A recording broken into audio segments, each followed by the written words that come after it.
Hello everyone, तो मेरा नाम है सरोज नेगी और आपका हमारा चैनल हेल्पिंग मॉम में बहुत बहुत स्वागत है। तो आगे मैं न्यू वीडियो के साथ वीडियो शुरू करने से पहले अगर आपने हमारे चैनल को लाइक नहीं किया है तो प्लीज़ लाइक कीजिएगा, कमेंट कीजिएगा, सब्सक्राइब जरूर कर लीजिएगा।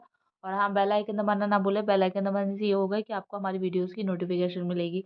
तो आज हम बात करेंगे कि जैसे आफ्टर डिलीवरी जो बैक पेन होता है वो क्यों होता है, और इसको हम घर में कैसे रिलीफ पा सकते हैं। मतलब हम घर में ऐसा कौन सा उपाय कर सकते हैं जिससे आपका जो बैक पेन हो रहा है वो आराम हो सके उसमें। क्योंकि क्या होता है आफ्टर डिलीवरी बच्चों में इतना ध्यान बढ़ जाता है कि जो महिलाएं होती है वो अपना ध्यान ठीक से नहीं रख पाती है। इस वजह से बैक पेन बहुत ज़्यादा बढ़ जाता है और कभी कभी तो ज़्यादा ही सीरियस हो जाता है कि आपको हॉस्पिटल में भी एडमिट होना पड़ सकता है। क्योंकि क्या होता है कि पूरी 9 महीने की जो जर्नी होती है उसमें बहुत सारे उतार चढ़ाव आते हैं, जिसमें आपके हार्मोनल चेंजेस होते हैं। उसके बाद कहते हैं जिनकी नॉर्मल डिलीवरी होती है उन्हें कितना पेन भी झेलना पड़ता है, और जिनकी सिजेरियन होती है उनको तो पूरी लाइफ लॉन्ग उनको पेन झेलना पड़ता है। क्योंकि सिजेरियन बहुत बड़ी चीज़ होती है, क्योंकि पहले एनेस्थीसिया दिया जाता है, उसके बाद देन पेट कट वट करके जो भी प्रोसेस होता है उसमें बहुत ज़्यादा परेशानी आती है। तो नॉर्मल डिलीवरी वालों का ये होता है कि आप महीने 2 महीने या 6 महीने में रिकवर कर लेते हैं। लेकिन जो सिजेरियन होता है वो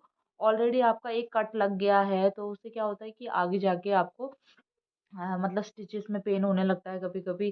कभी कभी आप और जब नॉर्मल डिलीवरी होता है तो आप वजन थोड़े दिनों बाद उठा सकते हैं, लेकिन सिजेरियन के बाद कहते हैं ना 6-7 महीने तक आपको अवॉइड करना पड़ता है वजन उठाना। तो उससे भी बैक पेन होने की बहुत समस्या रहती है, क्योंकि आप फिजिकली एक्सरसाइज नहीं कर सकते हैं। क्योंकि सिजेरियन के बाद फिजिकली एक्सरसाइज करने के लिए मना किया जाता है। हल्की फुल्की एक्सरसाइज कर सकते हैं, आप वॉक कर सकते हैं 6 महीने तक, लेकिन आपको हैवी एक्सरसाइज के लिए मना किया जाता है। तो जो लोग बहुत ज़्यादा एक्सरसाइज वाले होते हैं और वो 6 महीने तक एक्सरसाइज नहीं कर पाते हैं और नॉर्मल वॉकिंग करते हैं, तो उस वजह से भी उनके बैक पेन होता है। तो हार्मोनल चेंजेस सबसे बड़ा रीज़न होता है इसमें, क्योंकि प्रेगनेंसी के दौरान हार्मोनल चेंजेस इतना इनबैलेंस हो जाते हैं, जिस वजह से आपने देखा होगा जब हमारा प्रेगनेंसी का 7वां महीना स्टार्ट होता है उस तब से ही आपके बैक पेन, क्योंकि बच्चे का अंदर वजन बढ़ जाता है, उससे क्या होता है कि आपके गर्भाशय में वजन पड़ता है, उस वजह से आपका बैक पेन होता है। ऊपर से आपको पता ही होगा प्रेगनेंसी के दौरान आप इधर उधर मतलब कैसे भी आप नहीं लेट सकते। आपकी एक पोजीशन बनाई जाती है कि आप राइट साइड को लेटिए और या लेफ्ट साइड को लेके लेटिए। एकदम आप सीधा नहीं लेट सकते, कमर को रिलैक्स नहीं मिलता है क्योंकि पेट बहुत हैवी हो जाता है। तो आप पूरा कमर सीधा करके नहीं लेट पाते, इस वजह से भी आपके बैक पेन होता है। तो अब आफ्टर डिलीवरी के ऐसे क्या कारण होते हैं जिस वजह से आपके बैक पेन होता है। एक तो जब भी जिनकी भी नॉर्मल डिलीवरी हो गई तो कॉन्ट्रैक्शन जब आते हैं तो उससे क्या होता है आपकी जो मांसपेशियां होती है वो ढीली हो जाती है। उस वजह से क्या होता है आगे जाके जब आफ्टर डिलीवरी जैसे कभी-कभी कुछ लोग मालिश नहीं करवाते हैं, तो मालिश ज़रूर करानी चाहिए आपको। कि उससे क्या होता है कि आपकी जो बॉडी में आपकी जो मांसपेशियों को जो खुल जाती है उस वजह से अगर आप मालिश करवाएँगे तो आपकी बॉडी को रिलैक्स फ़ील होगा, उससे आपके बैक पेन में भी बहुत फ़र्क पड़ेगा। और क्या होता है कि आप जैसे आफ्टर डिलीवरी चाहे आपकी नॉर्मल डिलीवरी हो चाहे सिज़ेरियन, तो आप ना ठंडे पानी से मतलब चाहे गर्मी हो चाहे सर्दी हो ठंडे पानी से ना नहाएँ। गुनगुना लू गुरु जैसे गुनगुना पानी होता है उससे नहाएं। उससे क्या होगा कि आपकी जो फिजिकल हेल्थ होती है वो भी ठीक रहती है। उससे क्या अगर ठंडे पानी से क्या होता है कि ऑलरेडी आपकी बॉडी खुली हुई है और आपकी मतलब मांसपेशियों में काफ़ी ज़्यादा अकड़न सी आ जाती है। तो अगर आप गुनगुने पानी से नहाएंगे तो आपको बहुत ज़्यादा रिलैक्स फील होगा।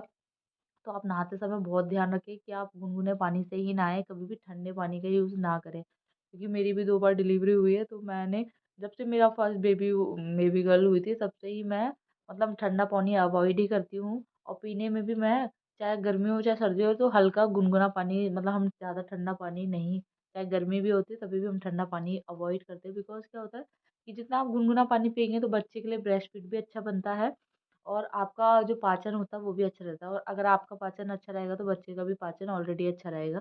तो ये सारी चीज़ों का ध्यान रखना पड़ता है। और कभी भी आप बच्चे को फीड करा रहे हैं तो मतलब अच्छे से पोजीशन, कभी कभी होता है कि माता बैठ के फीड करा रही है तो बैक पेन होगा ही होगा, क्योंकि हर 2 घंटे में बच्चे को फीड कराना है और आप बार बार बैठ के फीड कराएंगे और पोजीशन आपकी ठीक नहीं होगी तो भी आपको बैक पेन हो सकता है। तो क्या करिए, कभी आप बहुत थके हुए हैं तो आप लेट के फीड करा लीजिए। लेट के फीड कराने में कोई परेशानी नहीं होती, क्योंकि मैं खुद भी अपने बेबी को, दोनों बेबियों को मैंने लेट के फीड कराया। क्योंकि ऑल टाइम बैठ के फीड कराना नहीं हो पाता है, क्योंकि आफ्टर डिलीवरी जो लेडीज़ होती हैं उनको भी रेस्ट की बहुत ज़रूरत होती है। क्योंकि ऑल टाइम, क्योंकि अब बेबी हो गया, बेबी का भी बहुत सारा काम होता है जो आपको करना पड़ता है।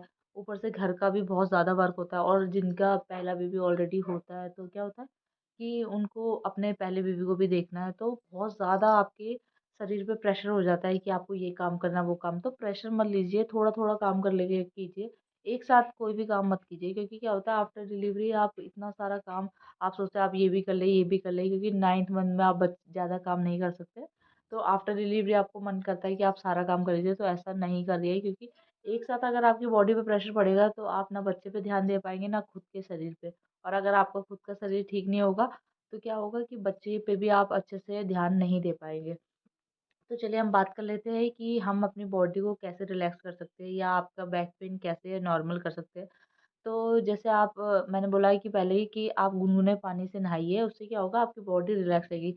रात में चाहे आपको जभी भी एक टाइम टाइम मिलता है, उससे आप गुनगुने तेल से खूब अच्छे से अपने पैरों की, या कोई है आपके साथ में तो कमर की थोड़ी-सी मालिश, क्योंकि आफ्टर डिलीवरी लेडीज़ों को बहुत रेस्ट की ज़रूरत होती है। कुछ लोग मालिश करवाते हैं, जैसे कुछ लोगों के यहाँ दाइयाँ होती हैं तो वो मालिश करवा लेते हैं, लेकिन जैसे शहरों में नहीं होती है तो वो नहीं करवाते हैं, लेकिन ज़रूर करवानी चाहिए आपको मालिश ना। उससे क्या होता है कि आपकी बॉडी रिलैक्स हो जाती है बहुत, और जो मांसपेशियाँ होती है उनको भी अच्छे से, कहते हैं ना कभी-कभी मांसपेशियाँ बहुत अकड़ जाती है आफ्टर डिलीवरी, तो उसको भी रिलैक्स की बहुत ज़रूरत होती है। तो आप अच्छे से मालिश कराइए,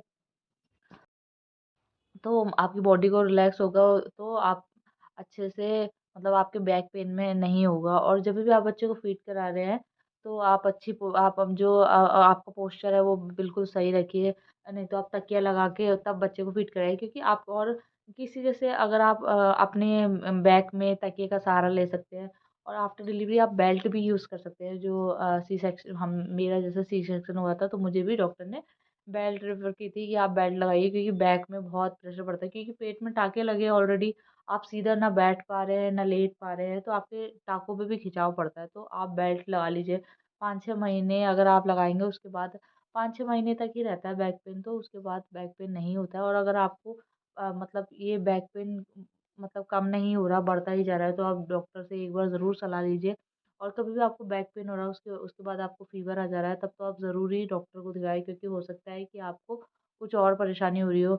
और जैसे हमारे एनेस्थीसिया लगा हुआ है इंजेक्शन, तो उसकी वज़ह से भी, जैसे सर्दियाँ, इस टाइम सर्दियाँ चल रही है जैसे, तो विंटर में क्या होता है कि कमर में जो एनेस्थीसिया का इंजेक्शन होता है, बहुत लोगों को जिनको भी लगा होगा, आप मानोगे नहीं कि उनको वो पेन, बैक पेन होता ही है, और सर्दियों में ख़ास तौर पे बैक पेन ज़रूर होता है। तो आप जितना हो सके अपनी बॉडी को कवर करके रखिए, ठंड में थोड़ा-सा अच्छे से वार्म कपड़े पहन के रखिए, ठंड में बाहर इतना ना जाइए, जिसकी वज़ह से, क्योंकि बैक पेन तभी होता है जब या तो आपको ज़्यादा सर्दी लग जाती है या आप ज़्यादा काम कर लेते हैं, उस वज़ह से बैक पेन हो जाता है। तो होपफुली इन सब टिप्स से आपको कुछ फ़ायदा हुआ हो, तो प्लीज़ हमारे चैनल को लाइक कीजिएगा, कमेंट कीजिएगा, सब्सक्राइब ज़रूर कर लीजिए, और मैं मिलूँगी आपको नेक्स्ट वीडियो में। तब तक के लिए बाय।